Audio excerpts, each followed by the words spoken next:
Nik gogoratzen dudala, 4-5 urtekin ja banengoen baloiaren atzetik eta beti baloia eskuetan. Gero jolastu partidak eta edo lagunekin ikastolan hasi nintzen, eta talde batean berez entrenatzen eta partiduak egiten 13-14 urtekin, Algortako Bizkaia taldean.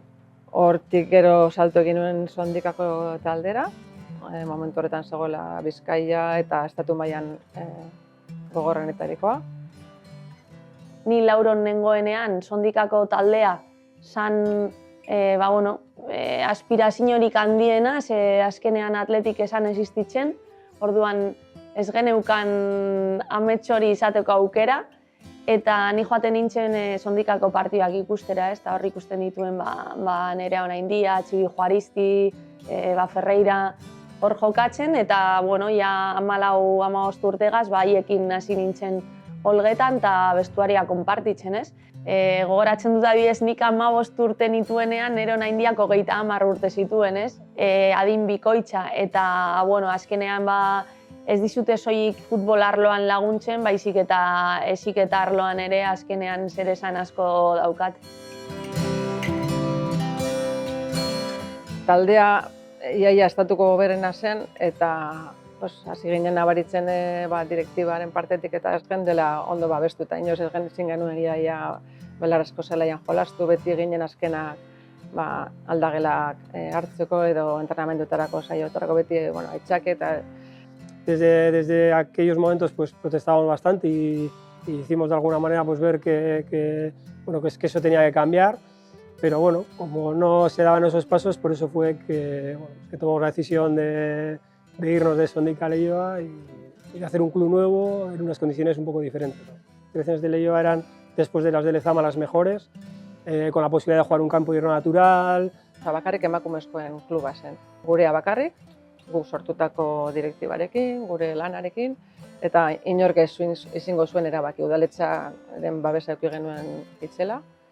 Era una puerta complicada porque teníamos que empezar de cero, o sea, empezar desde regional, pero bueno, las jugadoras lo vieron como un momento bonito para empezar, y una etapa nueva, y así fue nuestro comienzo en Leioa, ¿no?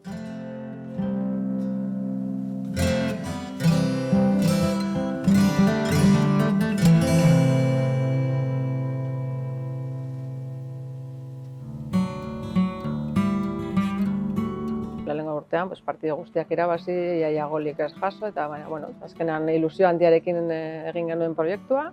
2 kategoria igo genituen 2 urtetan, eta egia da, lehenengo mailara igotzea lortu genuela, oso epe labur batean. Estábamos disfrutando muchísimo de lo que teníamos a nuestro alrededor y un día llama a mi teléfono Ernesto Valverde y me dice que quiere hablar con nosotros, que de alguna manera el Atleti está interesado en ver la posibilidad de poder sacar un equipo de fútbol femenino. Fue algo que iba en el programa de Javier Uría, en las elecciones, y luego cuando fue presidente lo tiró hacia adelante. Entonces estaba Andoni Zubizarreta, director deportivo, yo estaba trabajando con él porque en ese año no estaba entrenando y simplemente me tocó a mí el hecho de desarrollarlo, buscar las posibilidades que había en aquel momento para que el Atleti tuviera un equipo femenino. En Leioa, Emakume Fútbol Taldea se integra dentro de la estructura deportiva del Atleti con un convenio de filialidad y pasará a llamarse Athletic Club Emakume Fútbol Taldea. Entonces, tuvimos unas cuantas reuniones con gente, con Íñigo Juaristi, que en aquel momento era el máximo responsable de Leioa, que al final era el equipo un poco puntero de Vizcaya, ¿no? Y así fue, ¿no? Me reuní con él y de alguna manera valoraron que la forma o el formato más sencillo, más viable para el Atleti era ya absorber a un club que estaba funcionando bien, que era un poco como el club referente de Vizcaya. Gero Iñigok direktibako taldean azaldu zigon guztia, baina ezin genuen jokalari ez esan, orduan egon ginen, dana ziurtatua dana itxita egon arte egon ginen, ez dakit hilabete bat edo ez dut oso ondo gogoratzen denbora, baina ezin kontatu inori, ez etxean, ez ganden 3 jokalari hor sartuta, baina ezin inori gehiago esan. Eta gorde genuen,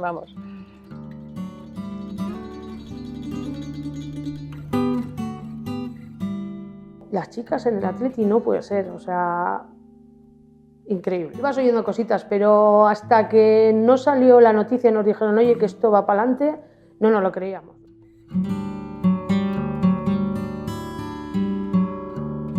Justo 2002-2003 urtean Atleti sortu zen, eta fitxau ninduten eta... Zu izan zinen orduan Atletik sortu zanean fitxajetako bat.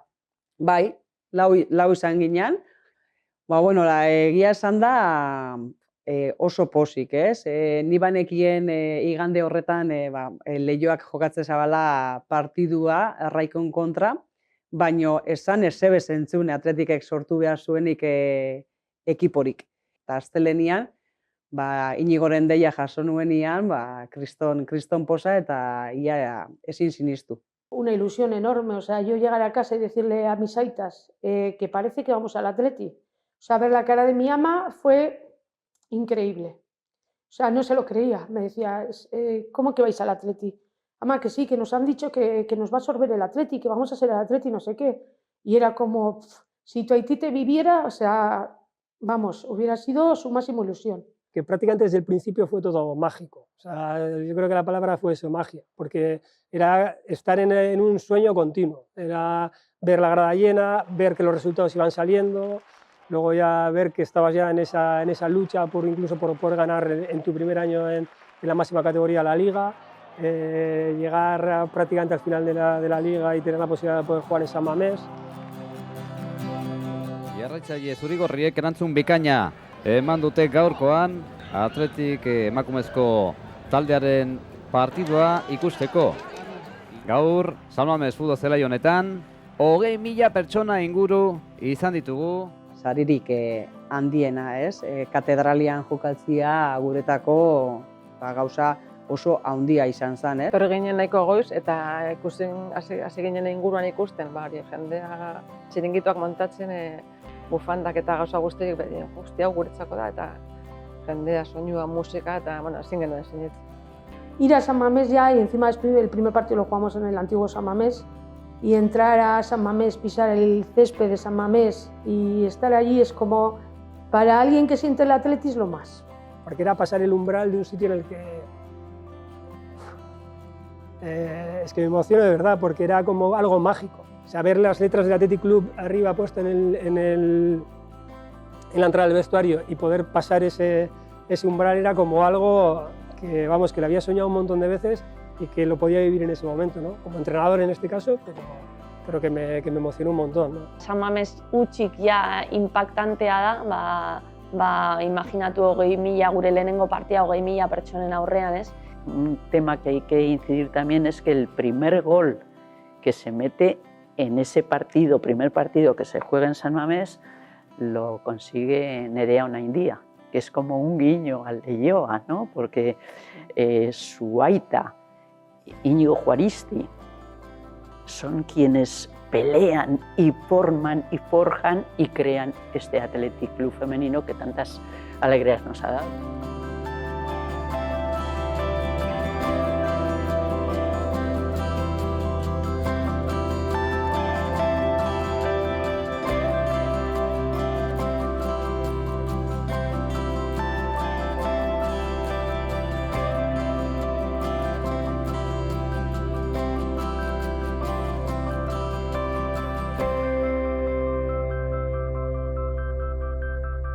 Eta gero 2 aste beranduago berriro ere hor jokatu genuen ja ligagaitik borrokatzen, azken partidua irabazten bagenuen, liga irabazten genuen.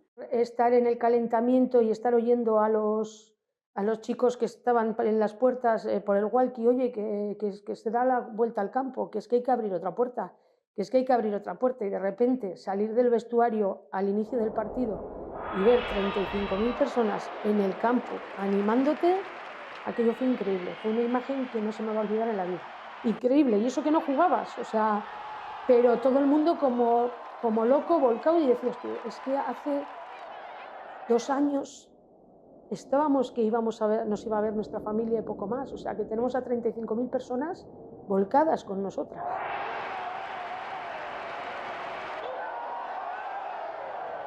Hori, egia esan nik uste dut, esan laike jo, mundu osoan ere zantzela ikusgai.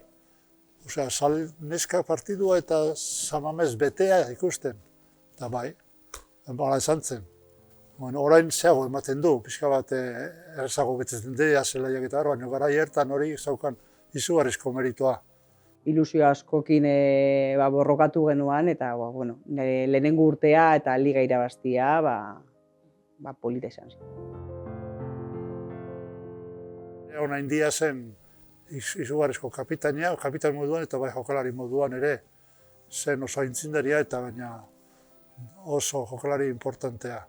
Kriston taldea genuen, bai teknikoki, bai harremanetan, bai oso gentozen lekutik, borroka pilo bat egin nuen lortzeko, eta ez dakit olako talde bat errepikatuko den, naiz bai. 3 liga irabazi genituen jarraian, eta azkenean ez ohikoa dena ohiko bihurtu genuen.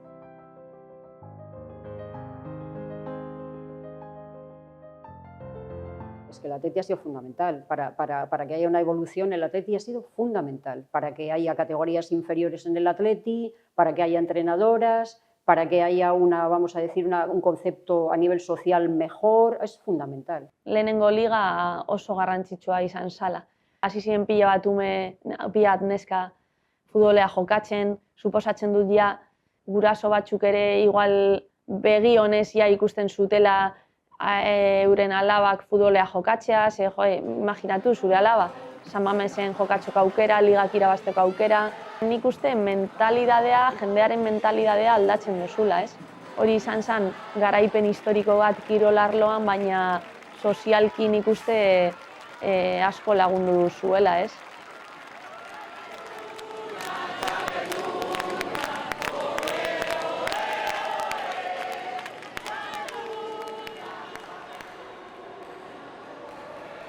Nik eukiko nituen 6-7 bat urte ikusi nuenean Atletiken emakumezkoen lehenengo taldea San Mamesen jokatzen eta liga bat irabazten 2002-2003 urtean uste dut. Eta hori izan zen inflexio puntu bat edo klik bat bezala, ikusi nuenean emakumeok ere jokatu genezakela lehenengo mailan eta Atletiken elastikoa jantzi, eta hori niretzako nire ametsen gasolina bezala izan zen,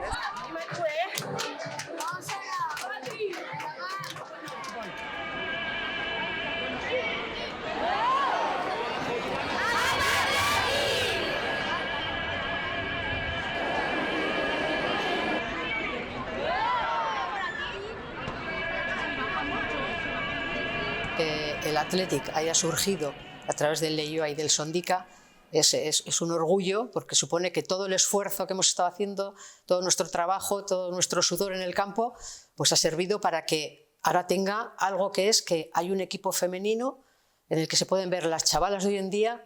Yo en aquella época no tenía un referente, yo eran los chicos, yo Iríbar, Ortuondo, de mi época eran todos aquellos, Goico. En cambio ahora puedes hablar de las chicas que están jugando, tú tienes 11, 12, 13, 14 años y dices, quiero jugar en el Athletic.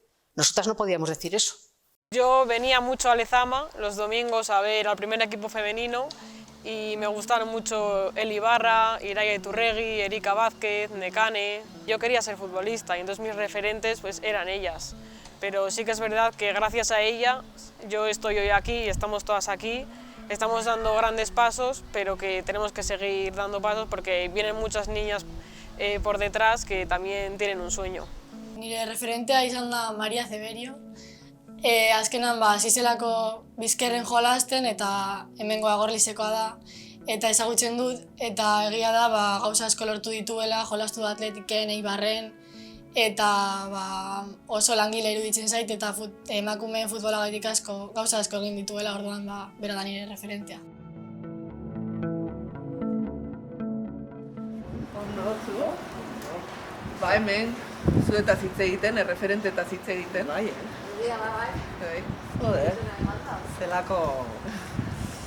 zelako gauzak, ez? Nik aitortu beharra daukat, gure aurretik egon ziren emakumeek bidea zabaldu zigutela eta guk jada bide hori pixka bat aurreratuta topatu genuela, ez?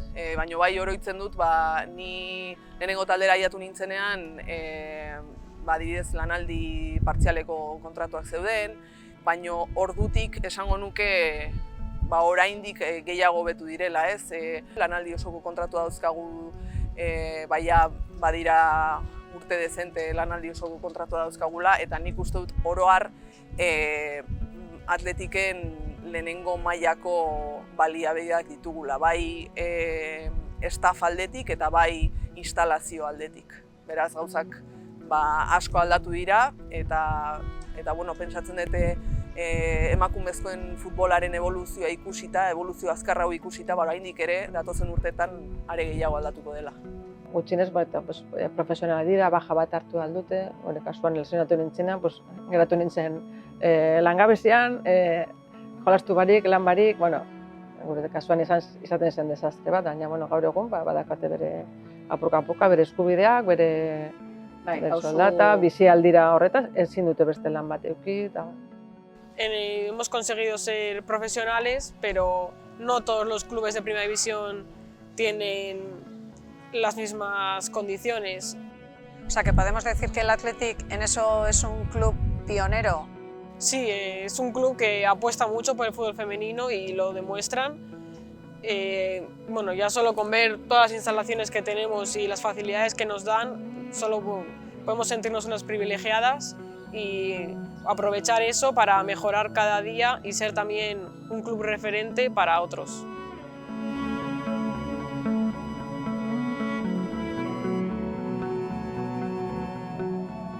Eskerrak eta nire miresmena.